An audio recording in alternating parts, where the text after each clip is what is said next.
Hey, pool chasers. Welcome to episode 3 of our 4-part filter series. Today we are talking about diatomaceous earth, or DE filters for short. Our guest today discussed the anatomy of a DE filter, what DE powder is exactly, the proper way to backwash and recharge a DE filter, and how to perform a DE breakdown when you're cleaning the filter. Please enjoy episode 128 with Frank Swindell and Mike Childress of Pentair.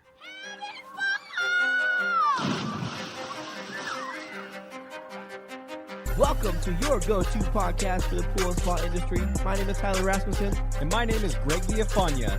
And this is the Pool Chasers Podcast. All right. Well, thank you both for joining us again on the podcast. So we've had you on now for a couple other episodes and excited to jump into some DE filter talk. So can you please introduce yourself and what your role is with Pentair? Yes, this is Frank Swindell, Product Manager of Filters and Valves for the Pool Division of Pentair. I'm responsible for all of the products that fall under that umbrella of categories, and I've been employed with Pentair since 1980. I'm Mike Childress. I'm a Regional Training Manager for Pentair. I help develop and do training events around the country to educate pool professionals on the use of equipment and installation, and also some hydraulic and electrical training events. I've been with Pentair since 1990. Perfect. Thank you very much. So let's talk about DE filters, also known as, diatomaceous earth. And can you break down the anatomy of a DE filter? Yes. DE filter is actually a filter that filters to the clearest water clarity of any of the medias that are in the market today, down to as small as 5 micron. This is done through a series of what we'll call grid elements. And the grid elements are actually a skeleton, usually in most cases, or the most common it's almost like a rib cage made out of plastic. There's 8 of these located in an assembly. These 8 rib cages are then covered with a woven polypropylene polyester blend material that's sewn together like a sock, and then it basically covers these grid skeletons. This sock is actually used to catch the DE or diatomaceous media that is the true media that does the catching of the particles in the water. So in our previous episode, we talked about sand, we talked about other filters. You have a body of water that's getting the dirt, the debris in it that's being pumped into the filter. Like a sand filter, a DE filter does have a directional valve in front of it. Could be a push-pull valve, could be a multi-port valve. This valve directs the water into the dirty side of the filter. In our FNS Plus, that's the lower port. In our Quad DE, it's the higher port. We'll get to that in a little more detail later. But in the FNS Plus, your water comes in and we direct that water to the bottom of the filter. So basically the lower piping, or as we mentioned in an early episode, the diffuser that's needed, so you don't have that water pounding directly into your elements. It comes in through the lower pipe, which has got a 90-degree bend and points the water to the very center of the bottom of the filter.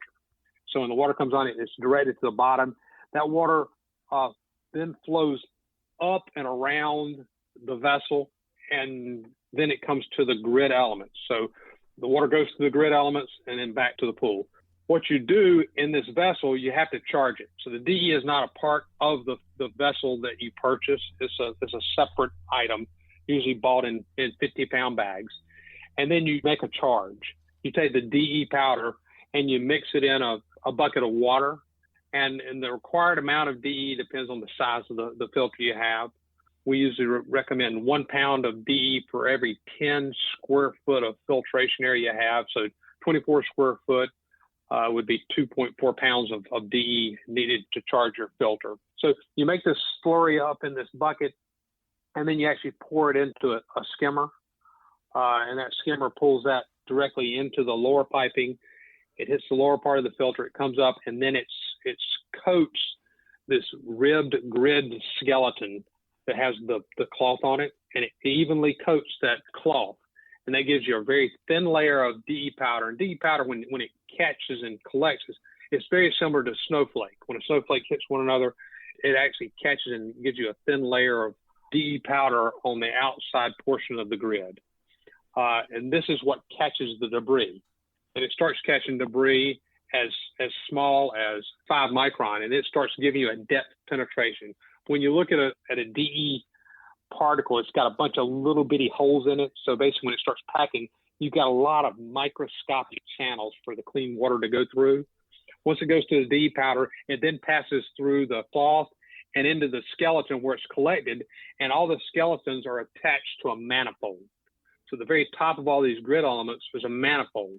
That clean water goes up in the manifold, and the manifold then takes it through the upper piping, back out the upper piping, into a valve, the clean water chamber, and then it heads on to a heater, sanitation, then back to the pool. Very good. Thank you.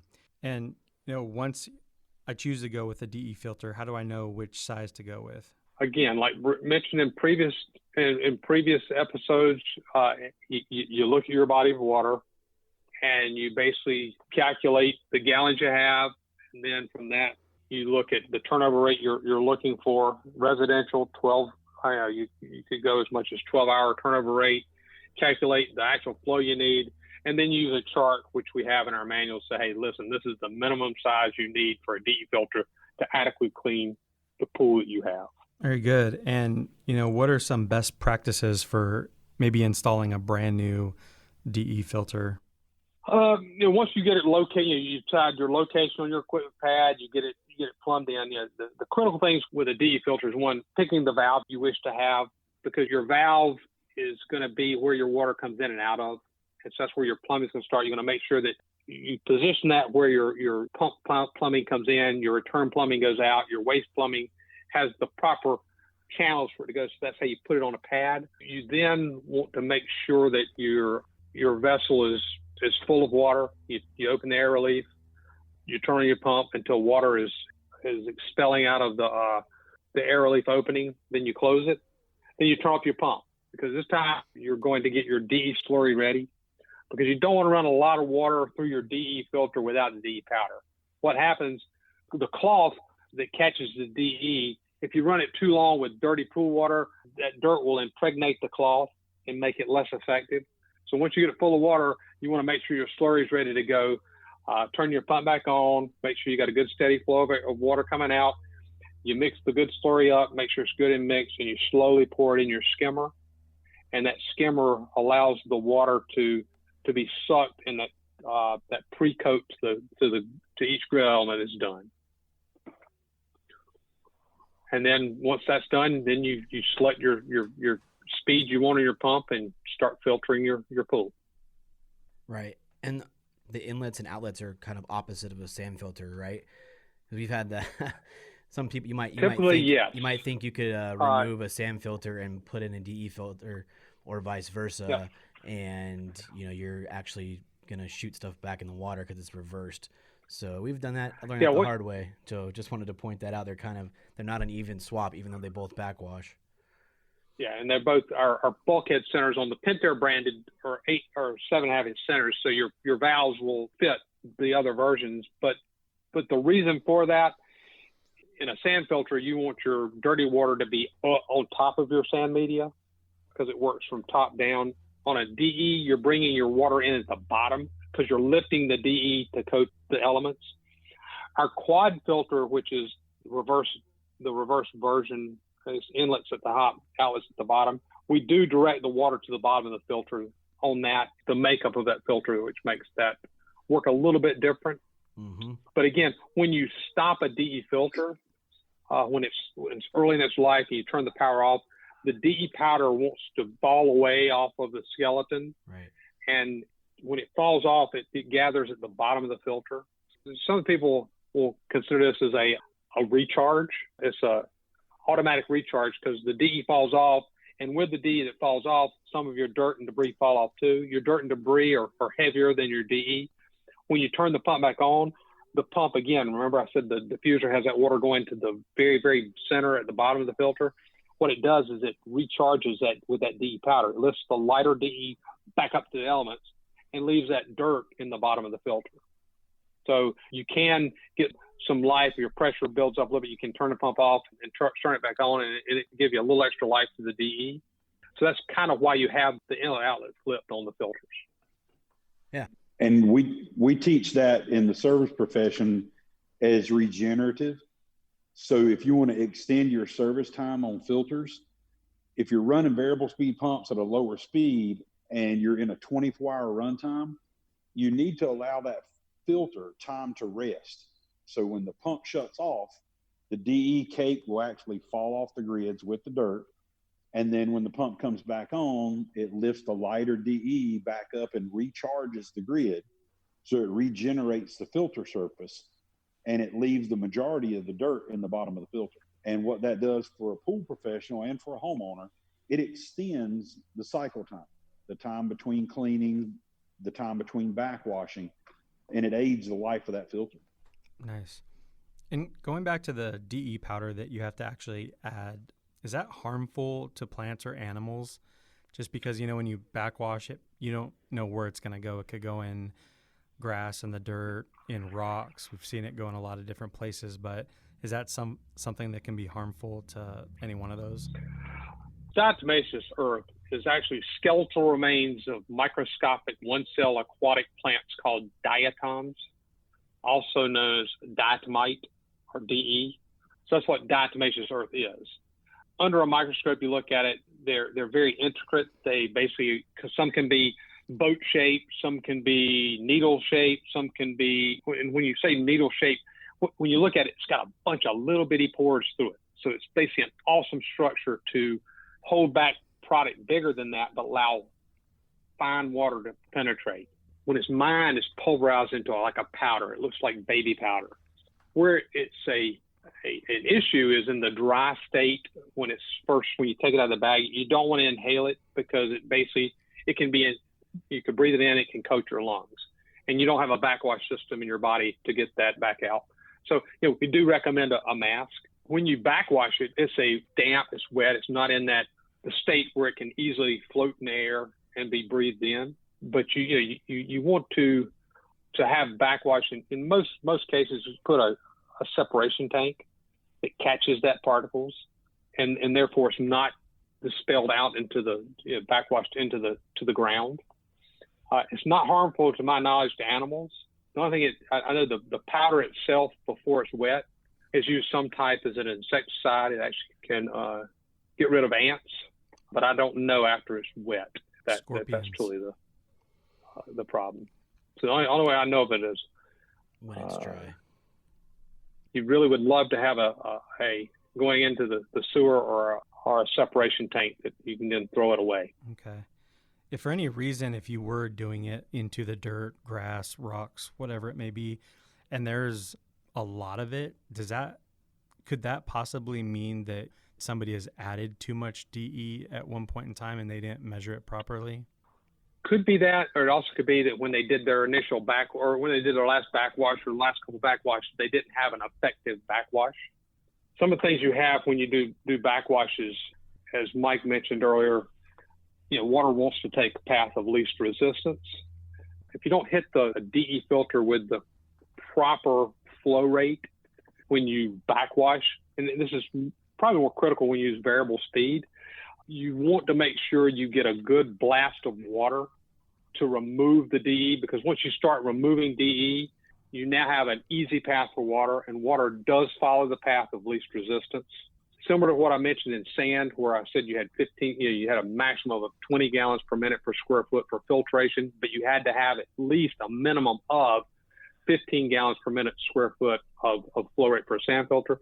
In DE, we recommend for filter, you can have a maximum of 2 gallons per minute per square foot to filter. But in backwash, you have to have a minimum of 1.5 gallons per minute per square foot to effectively backwash a DE filter. So basically, once you filter it, you can filter it at a low flow rate and it does well, it's fine. But when you go to backwash, you've got to pump has to be ramped up to a higher flow rate to get you at least, like for an FNS plus 60, where you've got to have at least 90 gallons per minute of flow to backwash that filter.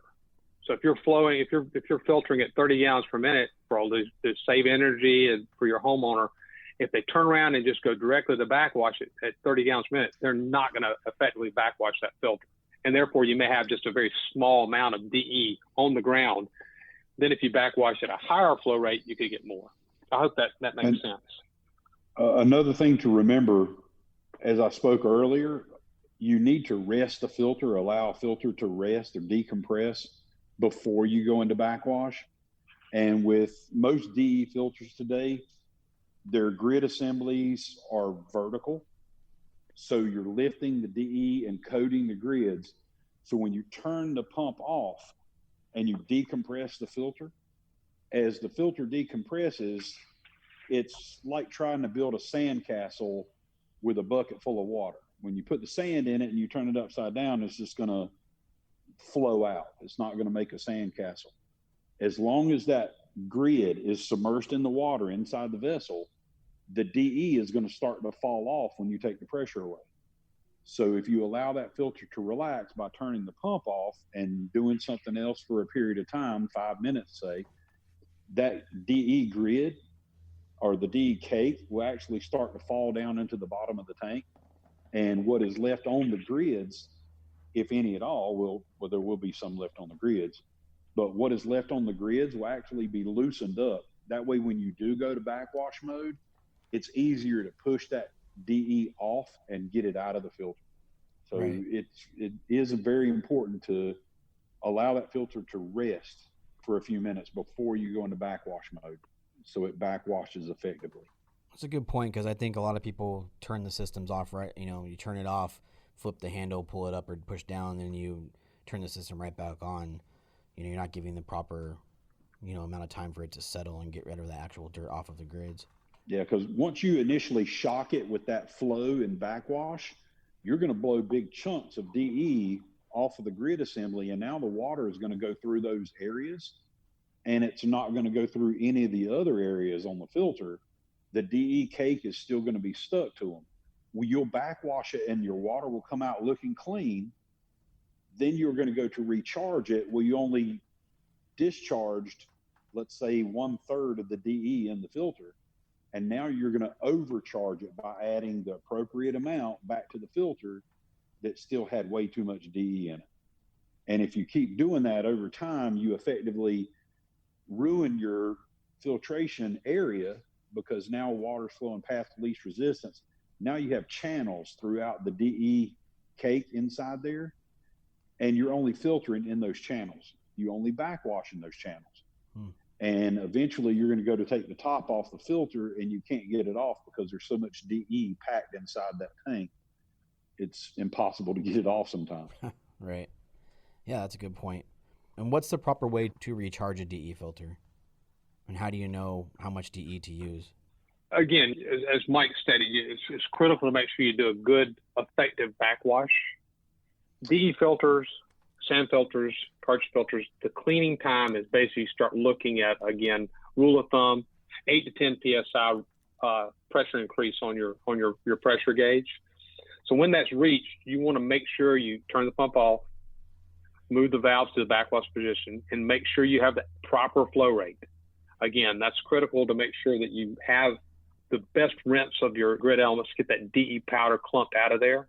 Sometimes I've even known people with DE filters to actually hit it, run it for a couple of minutes, turn it off, hit it again, to try to actually basically give it a little hammer effect, try to knock off any that they didn't knock off in the initial. And then you follow the same procedure of charging the filter as you did at startup.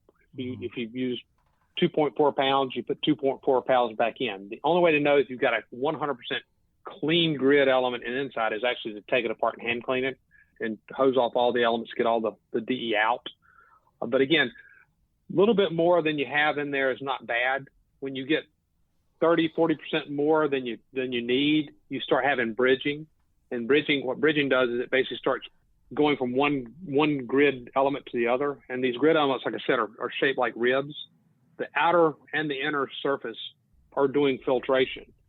So if you start bridging, you start cutting the internal area off, and the dirty water can't get back there to be cleaned. So it starts short cycling the filter. So that's kind of when you know you may have too much DE, if you start seeing shorter and shorter cycles of runtime. Right.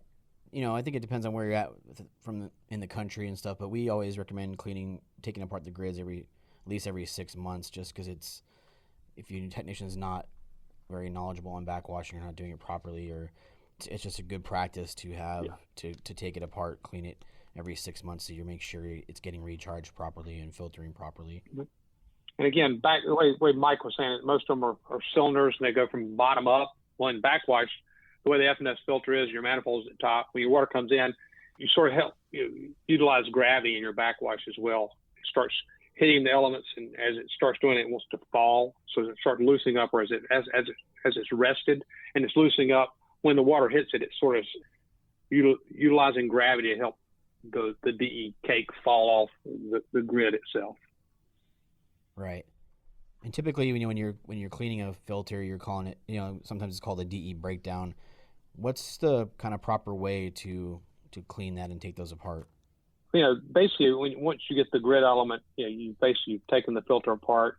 You have two options. You can start hosing it off, leave it in the bottom housing, start hosing it off from top to bottom. For the proper grid, get it completely cleaned, we have two thumb screws at the top of the manifold, top of the two bolts. You remove those, remove the grid, the manifold off of the grids, and then we've got a little template that actually holds the 8 grids in the proper location.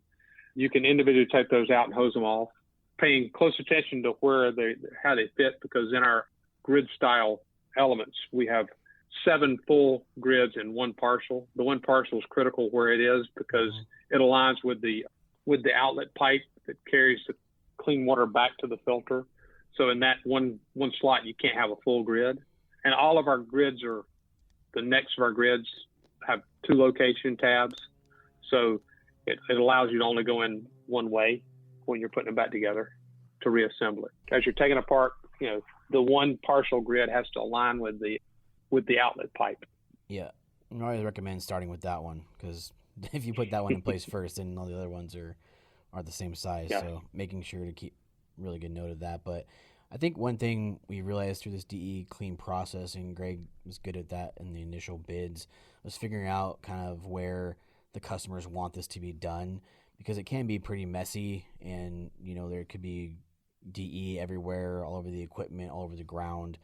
Figuring out where the customer wants this done is a good customer experience practice, so that you can make sure that you're not. And I think that's the same reason we brought up the question about animals and plants, because that's something we dealt with homeowners quite often, where they didn't like to see the DE or didn't want. And I don't, here in Arizona, a lot of our DE filters are just with backwash hose, so it's not being ran into sewers as much, or at least where we took care of it. So figuring out where to do it and making sure that it's done properly, wearing masks and gloves, proper PPE, making sure you're doing it correctly, and something that take to consideration there.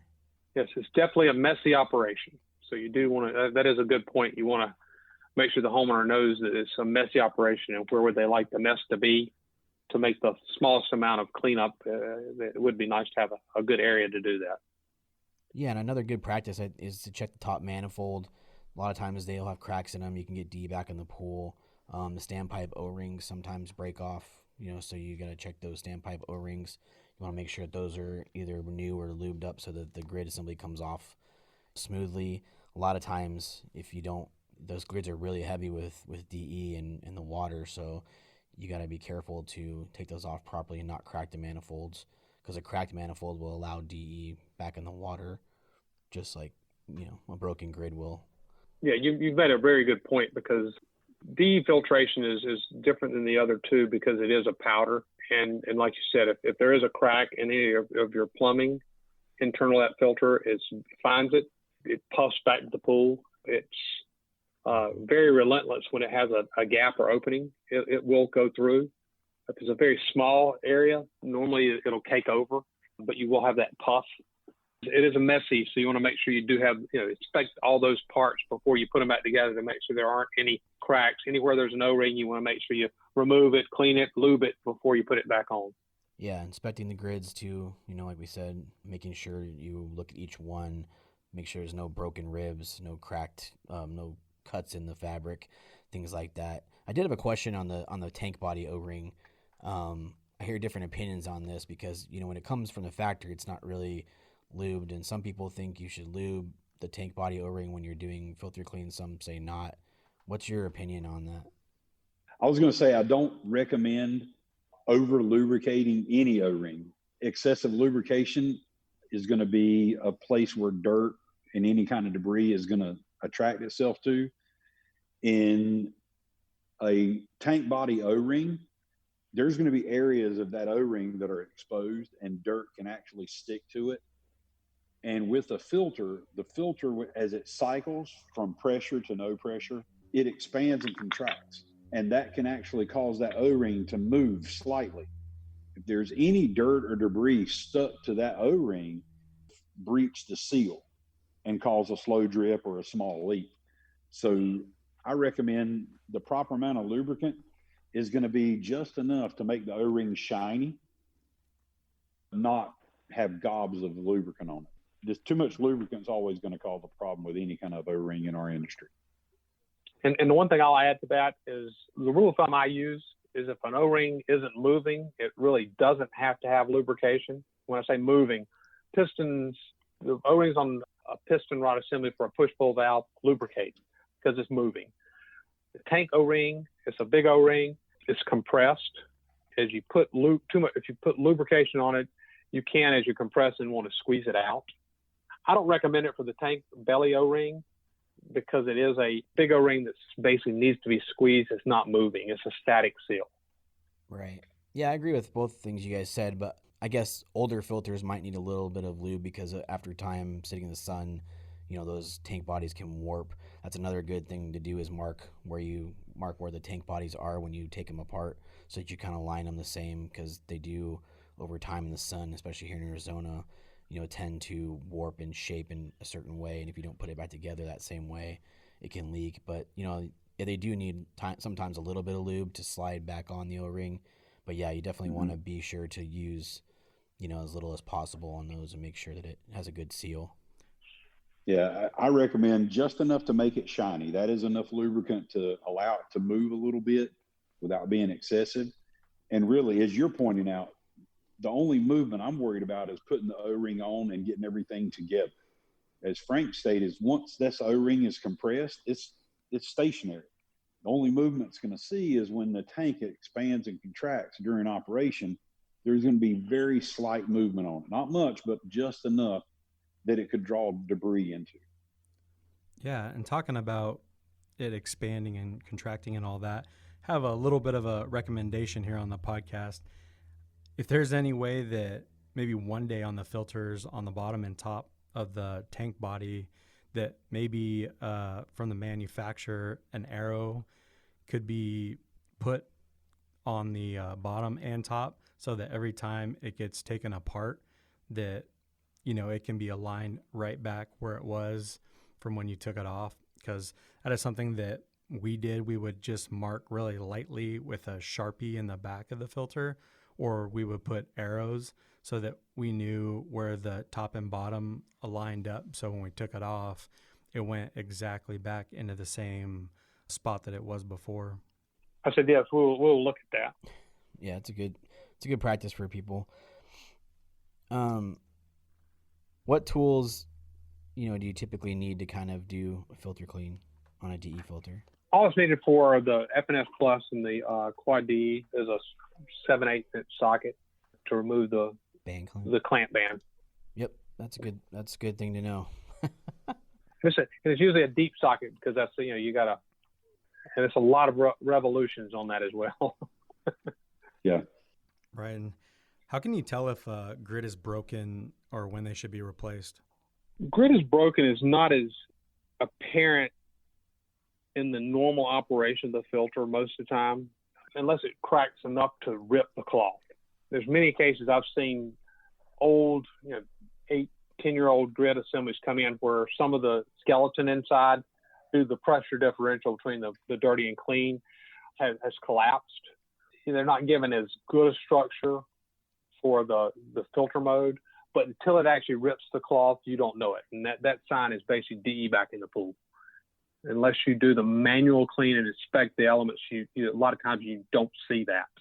As far as in a case with a sand filter, once the lateral breaks in a sand filter, sand gets back to the pool. It doesn't always happen in DE unless it truly penetrates the cloth. Right.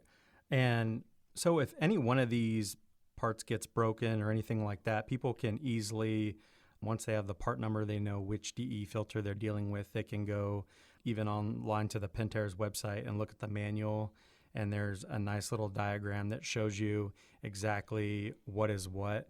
And I'm assuming that most supply houses, distribution, will have those parts so that you can purchase and actually be able to replace. Is that correct? That is correct, yes. Very good. And what all DE filters does Pentair offer at this point in time? Pentair filters are basically, we do manufacture the Pentair and the Stay Right brand. Pentair brand, we have an F&S Plus, and that comes in 4 sizes, a 24, 36, 48, and 60 square foot model. That's the traditional grid style DE. We also have what we call the Quad DE. Quad DE is basically, it has 4 cartridge style elements. So they actually look like cartridges, but they're actually a pleated woven material that makes the skeleton. And that comes in a 60, an 80, and a 100 square foot model. We also have in the Stay Right, we have the Mod DE, which is a cartridge style DE filter, which has a unique element where it's got dual flow, the inside and the outside ring, the filtering. We also have a grid style. They utilize flat grids for the grid skeletons instead of a curved. It's a flat, straight model. And then we have the PLDE, which is also a Stay Right brand, which is a cartridge style DE filter. All of them excellent products. Yeah. If you don't know, the Stay Right brand is usually black, and the Pentair brand's usually the almond color. Yes. Perfect. Well, this was a great episode about DE filters. We really appreciate you taking the time to talk with us today on the podcast. Well, thank you. Hey, Pool Chasers. Thanks for checking out this episode. Did you know that each episode has its own page on our website? This is where you can find more information about the guest and episode topic, as well as all the resources that we discuss throughout the show. To get to the webpage, click the link below. Also below, you will find links to the sponsors of the show, as well as links to follow us on our social media channels. On our channels, you will find some of our favorite clips and bonus material. Please follow us on Instagram, Facebook, Twitter, and YouTube. Our tag is Pool Chasers. We also have a Facebook group for the Pool Chasers community. Here you will find like-minded professionals all looking to make each other better. One last thing. If the episode has brought you value, please check out our Patreon page to support us. And if you could please rate and review the podcast, we would love to hear what your favorite topics are. Thank you for your time and your ear. See you out there, Pool Chasers.